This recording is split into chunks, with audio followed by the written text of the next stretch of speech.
Kita lanjutkan perkuliahan pekan ini dengan materi yang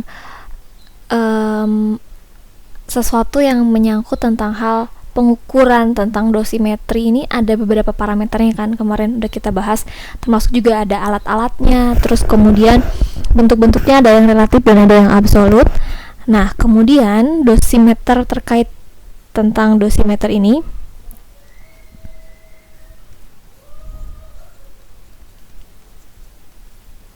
alat pengukur dosis ya. Alat pengukur dosis ini ada 3 jenis. Ada 3 jenis. Yang pertama disebut dengan dosimeter kalorimeter namanya.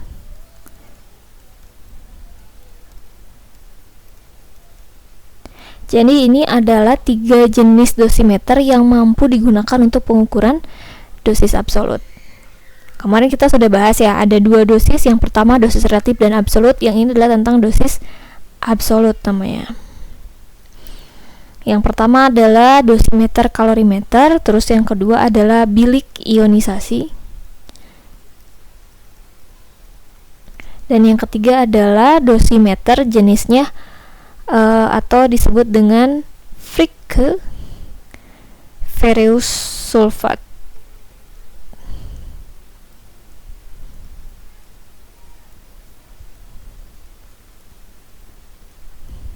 Ya. Jadi ada 3 jenis dosimeter yang bisa digunakan untuk pengukuran ini ya, dosis absolut. Dosis absolut. Dosimeter kalorimeter, bilik ionisasi, dan Fricke ferrous sulfat. Sedangkan untuk dosis yang relatif, ini kan absolut, terus kemudian ada juga di sini adalah dosis relatif.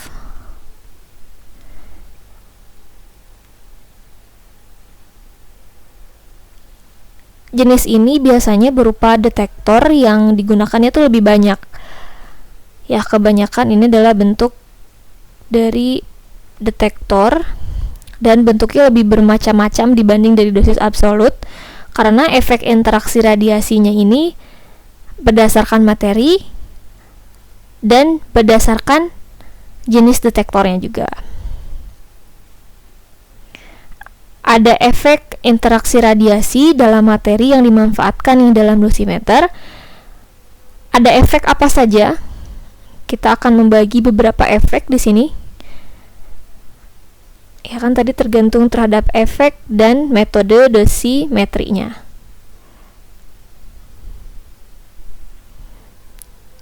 Jika efeknya adalah sebuah ionisasi dalam gas,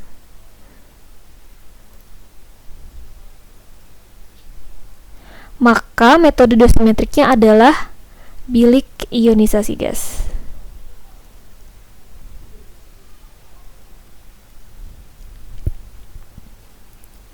Nah, ada juga yang bentuknya adalah luminance.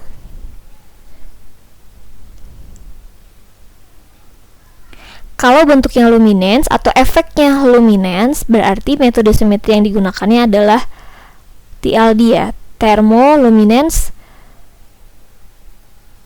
dosimetri. Atau selain TLD juga ada yang menggunakan optically stimulated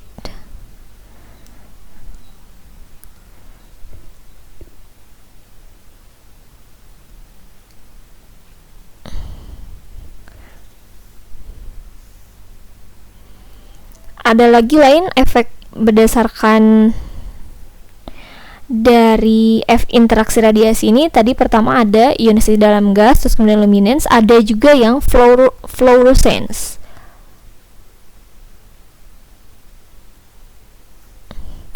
Fluorescence ini metode dosimetri yang digunakannya adalah pencacah atau disebut juga dengan sintilasi ya. Kemarin di beberapa topik juga kalian sudah ngebahas tentang sintilasi, terus kemudian ada TLD, ada bilik ionisasi, dan sebanyak itu ya.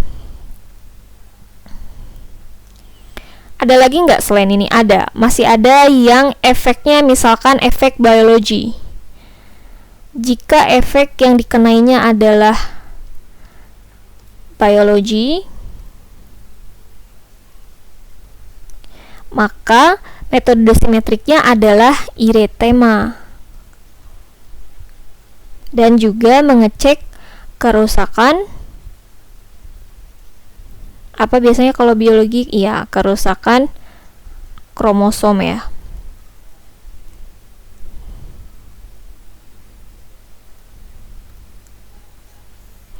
Ada beberapa hal lain seperti contohnya panas. Ini hanya saya sebutkan hanya ada 1, 2, 3, 4. Sebenarnya masih ada efek, misalkan efeknya panas. Berarti kalau panas, seperti yang sudah kita pernah lakukan di beberapa praktikum fisika dasar zaman dulu, untuk mengecek radiasi panas itu biasanya dosimetri atau metode dosimetrik untuk panas adalah kalorimeter. Jadi menggunakan kalorimeter untuk panas. Terus kemudian juga ada efek ionisasi yang bentuknya zat padat. Kalau ionisasi bentuknya zat padat, berarti dia menggunakan semikonduktor atau dioda yang bentuknya seperti detektor intan, atau kalian tahu dioda itu juga salah satu ionisasi atau efek ionisasi dalam zat padat. Oke. Jadi sebenarnya ini ionisasi dalam gas, terus kemudian ada yang cair, ada yang padat. Kalau yang cair ini kan yang gas dia menggunakan bilik ionisasi gas. Tapi untuk yang cair dia menggunakan bilik ionisasi cair. Untuk zat padat dia menggunakan semikonduktor atau dioda MOSFET. Ya, luminance ini adalah TLD optically stimulated. Kalau bentuknya fluorescence itu pencacah menggunakan sintilasi. Jika dia bentuknya biologi, maka dia harus menggunakan metode dosimetrik. Mungkin ini kurang lengkap ya penjelasannya. Ini adalah metode yang digunakan ya. Metode dosimetriknya adalah eritema atau juga menggunakan mengecek kerusakan kromosom.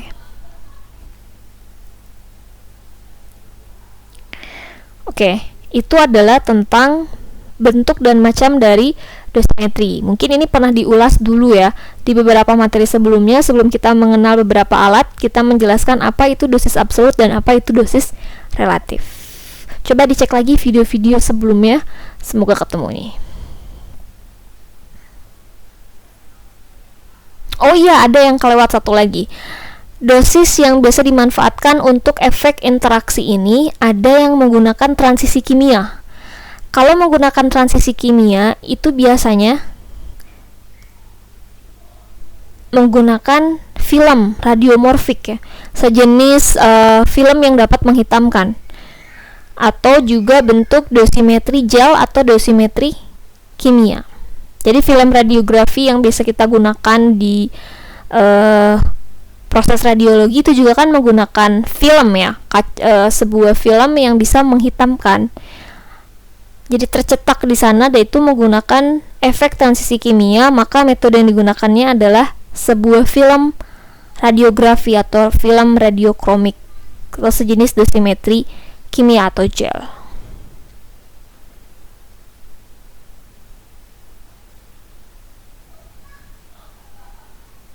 Oke.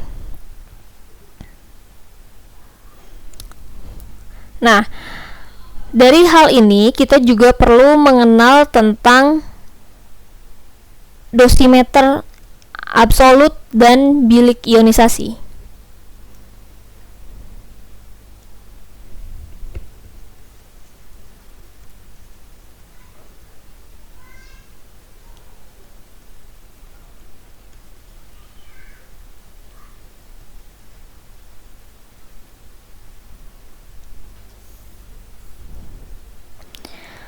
Nah, berdasarkan jenisnya atau salah satu yang bisa kita ketahui, ada yang disebut dengan bilik ionisasi standar.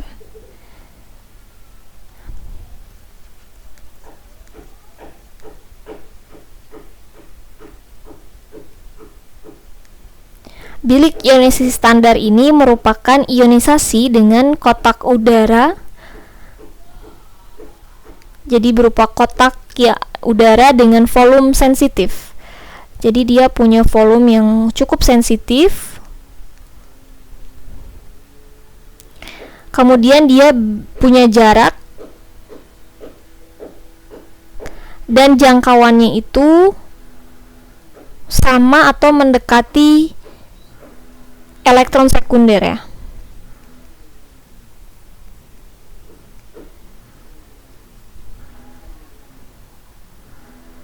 Jadi kalau misalkan kita gambar nih ya, ada skemanya kurang lebih seperti ini nih. Misalkan ini adalah celahnya ya.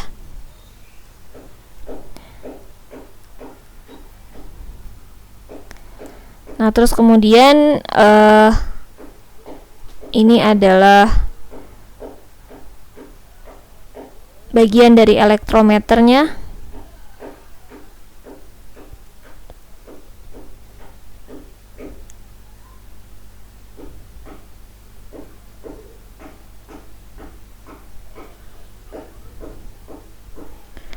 Maka misalkan ada daerah di mana di sini ada titik P, kita kasih nama ya, di sini ada titik P. Terus kemudian ini adalah area di mana ada yang disebut dengan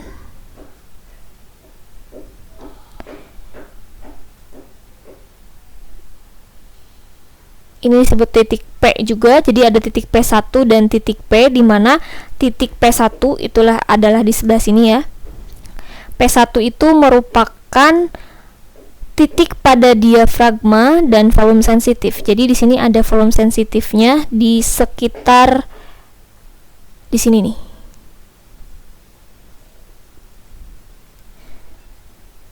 Ya.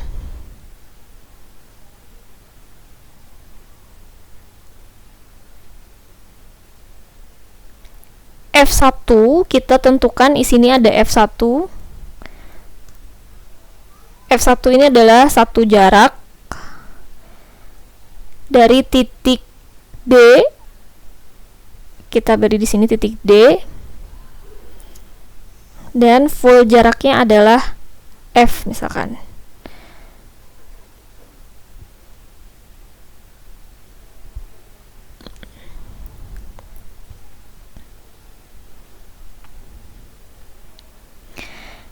Jadi F1 dan F ini adalah jarak sumber ke diafragma dan ke pusat sensitif, dimana kita akan mendapatkan delta Q atau muatan yang terkumpul akibat sejumlah sinar X yang melewatinya ya.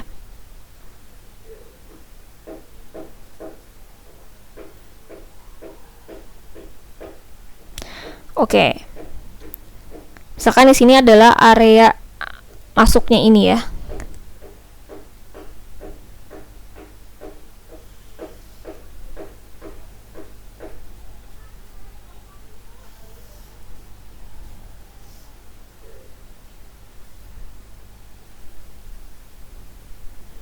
Kita bisa membagi beberapa daerah.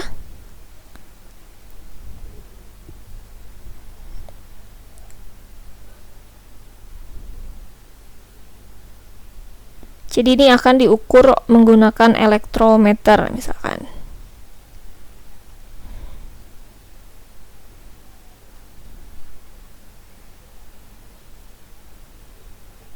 Oke.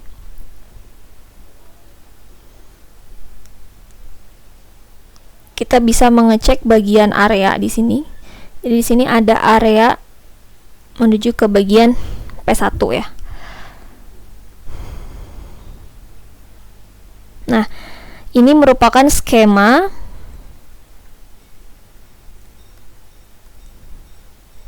skematik dari diagram standar bilik ionisasi chamber ya, atau ionizing chamber yang kalian sebut kemarin itu seperti apa. Ini kurang lebih adalah diagram yang digunakannya. Jadi ada titik di mana P1 dan P itu menggambarkan titik pada diafragma dan volume sensitif. Jadi ini adalah P volume sensitif dan P1 adalah titik diafragmanya ya. Kemudian ada jarak juga F1 dan F. Itu masing-masing merupakan F1 adalah jarak sumber ke diafragma dan ke pusat volume sensitif ya. Makanya dari sini diafragma ini full, dari ini D ya diafragma. F ini fullnya gitu. Kemudian sejumlah sinar X ini akan melewati daerah penampang lintang yang di sini AF yang disebut dengan ruang sensitif. Jadi dia akan masuk ke sini gitu ya. Maka daripada itu kita bisa mendapatkan beberapa persamaan, di mana persamaannya itu melibatkan parameter-parameter yang tadi, di mana kita bisa menemukan yang disebut dengan eksposisi di titik P. Itu sama dengan delta Q atau banyaknya muatan tadi ya, dikalikan dengan rho, dikalikan dengan AF, dikalikan dengan L. Jadi L itu dari sini ke sini nih. Dari jarak ini adalah L ya. Dari jarak di sini sampai ke elektrometer. Itu adalah eksposisi titik P. Terus kemudian juga L itu juga disebut sebagai panjang kolektor ya. Dari sini sampai sini itu adalah panjang kolektor atau pengumpul. Terus kemudian rho itu adalah densitas udara. Kemudian kita juga bisa mendefinisikan bagian dari eksposisi di titik P1. Eksposisi titik P1 itu melibatkan ini ya, bagian-bagian dari sini ya, dimana F itu per F1 dikuadratkan dikalikan dengan P atau delta Q per rho AF dikalikan L. Karena diperoleh bahwa AF itu sama dengan A ya. A itu sama dengan AF dikalikan dengan F1 per F dikuadratkan, maka eksposisi di titik V1 kita bisa substitusi ya. Saya tulis di sini ya, takutnya tidak cukup. Maka eksposisi P1 itu akan sama dengan delta Q dibagi dengan rho dikalikan dengan A dikalikan dengan L. Ya. Beberapa hal yang perlu dicermati karena bentuk dari bilik ionisasi ini, beberapa faktor koreksi yang harus kita lihat ya. Jarak pendek, terus jangkauan elektron maksimumnya berapa, elektron apakah dapat menumbuk elektron atau plat-plat yang ada dalam elektron tersebut, dan bagaimana bentuk cara mendapatkannya. Maka sebagai contoh, di dalam referensi ini diberikan contoh, semisalkan ada foton yang energinya 3 mega elektron volt itu memiliki jangkauan sekitar 1,5 meter, sehingga membutuhkan bilik ionisasi yang ukurannya tentu besar. Di samping itu, karena berkas foton akan melewati ketebalan udara yang mengalami atenuasi, pastikan dia akan mengalami atenuasi atau pengurangan ini sekitar 5,4%. Jadi syarat-syarat dari bilik ionisasi standar ini mempunyai kemampuan terbatas tentunya, karena tidak dapat mengukur paparan foton dan energinya itu lebih dari 3 mega elektron volt, karena ini ada bagian-bagian dari jenis atenuasinya dan lain-lain ya.